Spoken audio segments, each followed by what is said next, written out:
Earlier this month, abortion referenda were on the ballot in 5 states: California, Kentucky, Michigan, Montana, and Vermont. In each of those states, voters rejected the pro-life case. These results serve as a reminder that the Supreme Court's decision overturning Roe v. Wade was not the end of an almost 50-year battle, but merely the beginning of the next chapter. What did we learn from the results of the 5 referenda earlier this month, and what does it mean for the cause of life moving forward? Joining me now to discuss this is Joy Stockbauer, policy analyst for the Center for Human Dignity at Family Research Council, and she joins me in studio. Joy, good to see you today. Good to be with you. Now, as you watch these election results come in, 5 states, we really went 0 for 5 on what is a critical issue. What was your reaction to that? Well, of course, it's disappointing to see that the pro-life cause didn't exactly win on the ballot this year, but I also don't think that this should come as a surprise to the pro-life movement. The overturn of Roe v. Wade was a massive shakeup. It questioned the status quo, and of course, it makes sense that voters don't know how to react to that questioning of the status quo, and it makes sense that when it came to abortion on the ballot this year, pro-life voters didn't always know how to vote their values, and sometimes the popular narratives pushed by the very wealthy abortion industry, in some cases, won out.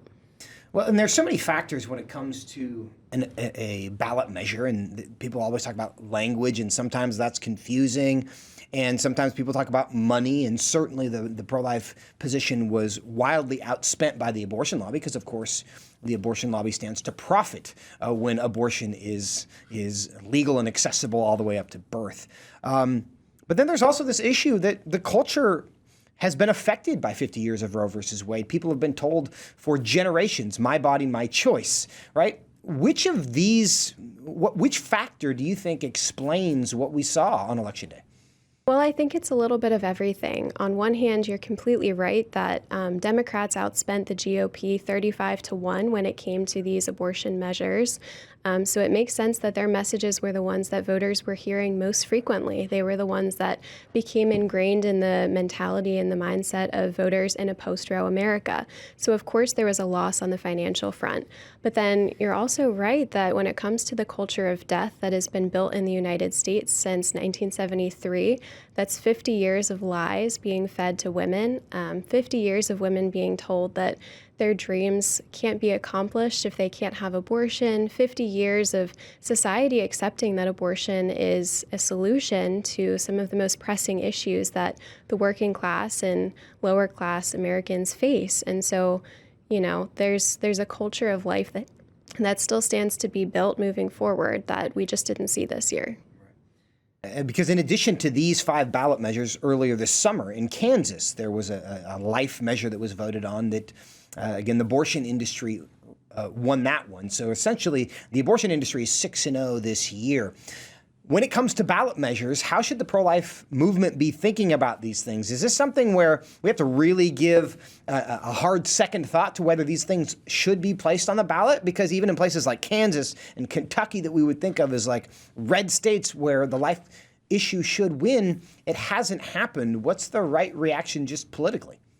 Well, I think we need to take a hard and honest look at the state of the United States right now when it comes to the life issue. I think we need to be honest about the fact that many Americans still don't fully understand what an abortion is. Many Americans still don't understand what Roe v. Wade did. And so when they hear that a ballot measure in their state might bring Roe v. Wade back to their state, they feel comfortable with that. And so we need to get to a point where we can appropriately message and reach American voters and help them be persuaded that Roe v. Wade was not a good thing for the United States and that its passing and its overturning is in fact a good thing.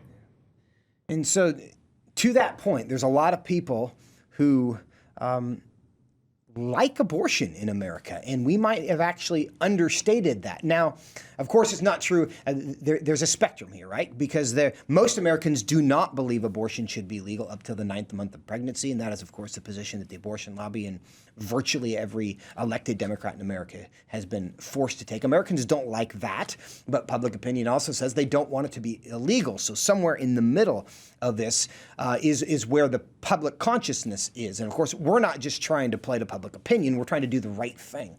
And we know what Scripture says and what God says about life and when that deserves to be protected. So the political realities and public opinion doesn't affect our position. It's just something that we have to navigate. How do we go about over the next 50 years and over the next 5 years creating a culture where ballot measures like this are going to succeed? Well, I think it comes down to not only building a culture of life, but rebuilding the culture of family.